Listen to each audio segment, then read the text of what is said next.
Our goal is to build a habitable shelter simply by using small sticks. Here we're going to build a model in this session. First step is to do the geometric layout, and we start by building a pentagram, which is a 5-sided star.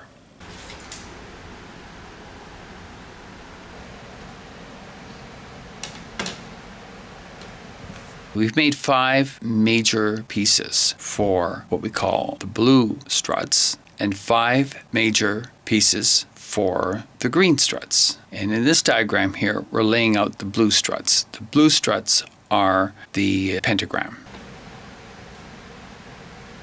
We've used a nail polisher to mark where the intersections are on each piece.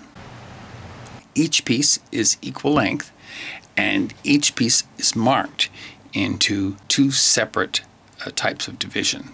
One type, the blue struts, are divided into 3, and the second type, the green struts, are divided into 5. Now, a pentagram is not a regular figure like a triangle. It's more like a square, and as you know, a square can be off-centered. Pentagram can also be tilted. So what you want to do is to measure around the outside of the pentagram to ensure that it's a regular pentagram star. Once we've set the arrangement for the pentagram pieces, then we put in the green pieces. Green pieces are set up as the 5-sided pentagon that surround the central pentagram. We use cable ties to fasten the pieces together. They're quite convenient and enable us to get a really tight bond between the various struts, and they're not very expensive. And it's best for your construction that the cable ties, as they're tightened, be pointed inwards, not outwards, in order that the exterior surface of the dome can have a smooth surface. Once we set up all 5 pieces of the pentagram and all 5 pieces of the pentagon surrounding the pentagram or star, then we set a ring, which is the circumference or the base of the structure we are to build. So we have the main structure laid out, and now what we must do is take each of the end pieces of the structure, which is to become a dome, not a geodesic dome, but an icosahedron. An icosahedron is a 12-sided figure with 5 pentagons. Here I am attaching the ends of the blue struts and later the green struts to the perimeter, the circumference of the hemisphere that we are creating. It is best recommended that the green struts, the struts of the pentagon, not the struts of the pentagram, be attached first. The dome figure starts to take shape, and it looks pretty rickety at the start and pretty uneven. But as we add more struts, the structure will even out and start taking on pure form of a dome. After we've assembled the original pieces that we laid out, then we can add more pieces along the sides. These are pieces to form the other pentagons that are in the structure. Our economy does not make use of our forest resources efficiently. What's happening is the existing housing industry makes excessive use of our old-growth forests for logs and for timber for the housing business, and is putting increasing pressure and demand on an ecosystem that is in rapid decline. The use of a sphere enables us to build the strongest structure that makes the most efficient use of materials.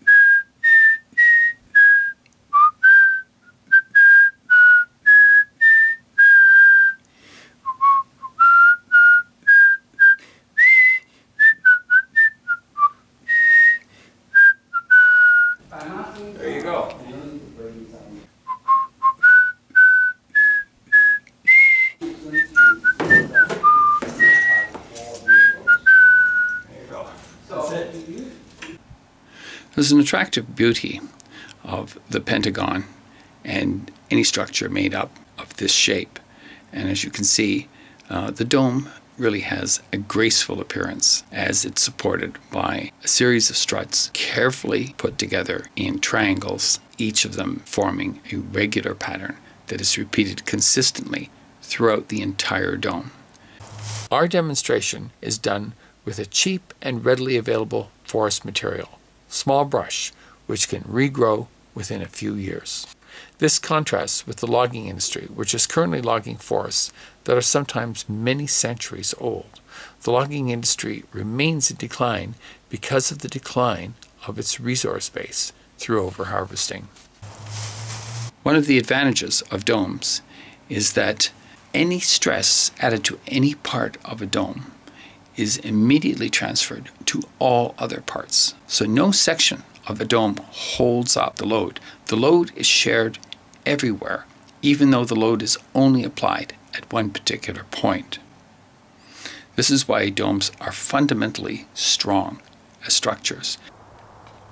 It's important when building a structure like this to only use fresh cut green sticks. If a stick has been dead and has been standing in the field for more than a year or two, its structure becomes compromised, it becomes weak, and it's prone to cracking. So there's no point collecting those in the woods. We leave them for the composting. Sometimes when we're tying the structure together, some of the pieces get a little stubborn, and sometimes as we get to a corner, there is a space between the struts. This is a sign of weakness of the structure. And what I've done is I've built a special tool, just a clamp, that allows me to screw these sections tight so that they can be pulled together, and then I can use the cable ties to tighten the structure together in place with all the pieces in contact. It's important that all of the pieces be in contact with each other so that the entire structure be tight and be able to transmit its load from one part of the structure to another part.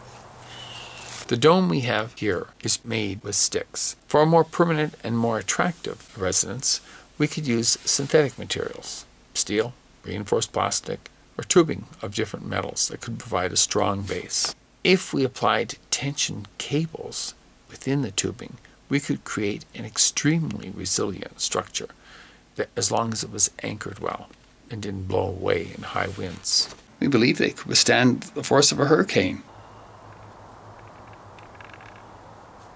One important thing to note is that this structure is different from traditional classical domes, which are the reducing circle type, which have an extraordinary amount of struts at the top center. And it's also different from the geodesic dome, which is based on an icosahedron by Buckminster Fuller. This dome has the problem that it requires a lot of measurements, because although all the triangles look the same, they're actually slightly different from each other. In this case, we've taken 15 regular pieces and one piece of the base. All the pieces are the same size, and there's only two types of measurements: a measurement for the blue struts and a measurement for the green struts.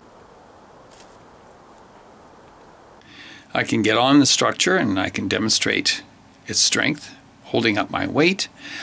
One thing that's important to notice is that the dome is barely sagging. It's barely moving underneath my weight, and only in a few small places. But the structure is quite rigid and holds my weight without complaint. So that's our dome. The original model was a 1-meter dome. This is a 5-meter dome. I want to be careful coming down from the side of the dome. I don't want any industrial accidents. All around the world, there are many tragedies that have taken place: famines, floods, and earthquakes. And in some countries, earthquakes have caused an awful lot of displacement of people, causing them to lose their homes and leaving them exposed to the elements. The United Nations flies in their help. They bring in bricks and building materials to help people rebuild their homes. But in countries all over the world, everywhere, sticks, small brush is everywhere. And if people had the tools to simply clip these sticks and bring them in to create small shelters of their own to replace their homes that have been destroyed by natural disasters, it would save an awful lot of time, an awful lot of money. Here I am tightening a joint, making sure that all 6 pieces that intersect at this section are tightly compressed and in contact with each other. Contact means strength. Basic structure is up. I've added all of the green struts and all of the blue struts, and what's left is to add reinforcing struts to make it stronger. And what we're adding is struts that are in parallel to the existing struts, so that the structure can be made stronger, but we maintain the same geometry that we have. As I insert the struts into the existing structure, I carefully increase the tension on the struts. As we bend them, this tension adds to the strength of the structure. There's plenty of flexibility to add more and more pieces to the dome. And if one isn't happy with the fundamental strength of the dome, you can always double up, triple up the number of pieces that you add. Eventually, if you weave it really tightly so it's like a basket, nothing will cause it to break. As the sun sets on our dome, I'm adding the last final pieces to ensure that we've made a strong roof for a potential heavy snowfall that might come this winter. It's important to space the additional struts evenly as we add them to the dome. And one advantage is we don't need to measure the struts that are additional to strengthen the dome. All we need to do is simply follow the existing pattern. Because of the tension that's inherent in the dome, it's quite difficult sometimes to pull the pieces together to create the strength by ensuring that all of the pieces are in contact. As they resist my pull, I must use two hands to tighten them together and bring them in contact so we add strength to the structure. This tension that is created by pulling the pieces together as they bend into the form of the dome, of the hemisphere, adds to the strength of the structure. Using cable ties to build a structure is a very convenient and easy way to fasten things together. I use two lengths, 8-inch and 16-inch cable ties, but I pull them all tight to within a few inches. And these cable ties are really convenient because you can pull them tight, they will click as you pull them, and they will retain the tension that I put on the cable ties. This tension adds to the strength of the structure. Cable ties are very convenient because they're cheap. You can buy them in packages of 1,500, and they're not too likely to break. The dome fits well within its surrounding. It's made of wood in the middle of a forest. It's well adapted to its environment. Now we're going to test it for its strength. The original pieces for the dome were put together, usually 2 to 3 pieces in length, in order that we can have a hemisphere which is about 25 feet long. The dome has held my entire weight. I weigh about 195 pounds.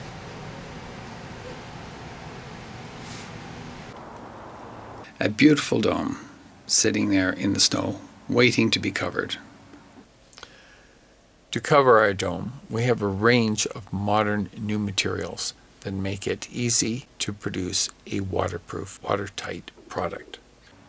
Polyethylene plastic is a useful material. Cheap. You can get 100 feet for about $100. That's 100 feet long, 20 feet wide. It's not transparent, it's translucent, so it provides a little bit of privacy to the people in the dome, and yet it brings in welcome light and sunshine.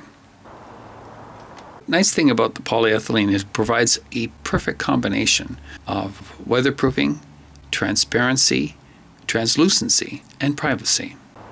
A single piece of plastic, 26 feet long and 20 feet wide, covers most of the dome, except for a portion at either end. So in order to make it more leak-proof, it might be useful to add 2 layers or even 3 layers of plastic. And if, for example, a branch falls from a tree and pokes a hole into the skin of the dome, it could be a simple matter of detaching the outer layer and just shifting it around a bit. The arc of the hemisphere is about 26 feet. Plastic is only 20 feet wide. We're a few feet short at the ends. We have lots of spare corners and spare parts of the sheets. We can just cut a few extra pieces of the sheet and lay it across the base, and we can fill in the gaps. Even placement of the sheeting across the top of our entrance, our door entrance, smoothing it out nicely and using the staple gun to fasten it. Putting up polyethylene cover on a dome is not a good thing to do on a windy day.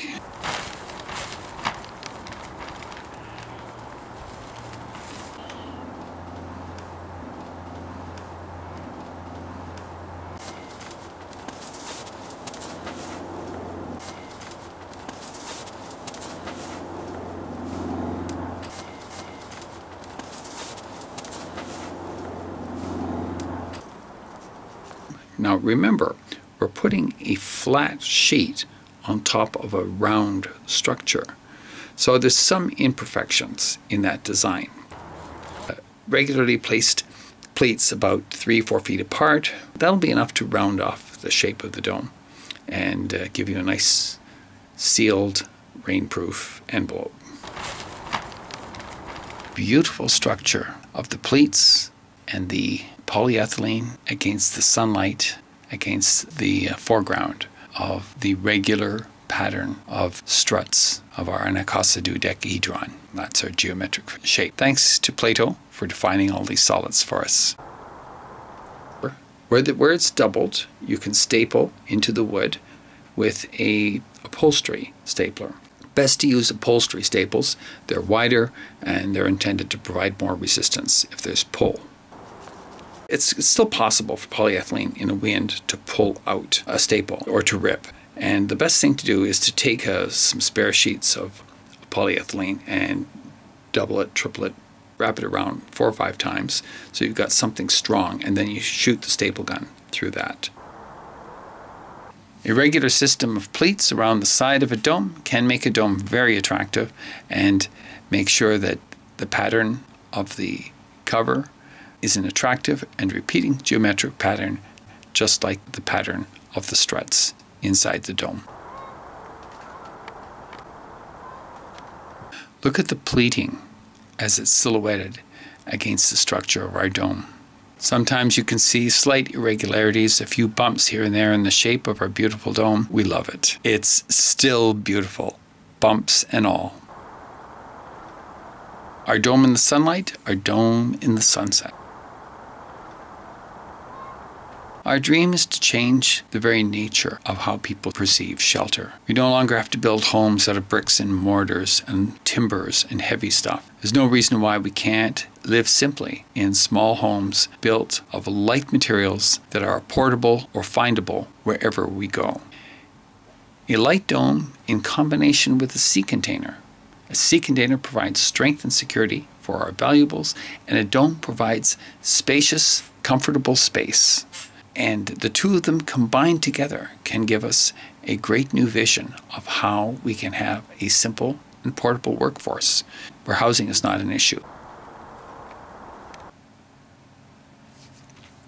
A 5-meter dome is just about the right size for people to build easily. Its height is just suitable for a tall person to reach up and actually be able to make contact with the ceiling. It's spacious, 5 meters, it's about 15 feet across, 18 feet across, is quite a comfortable size, plenty of room to move around in it.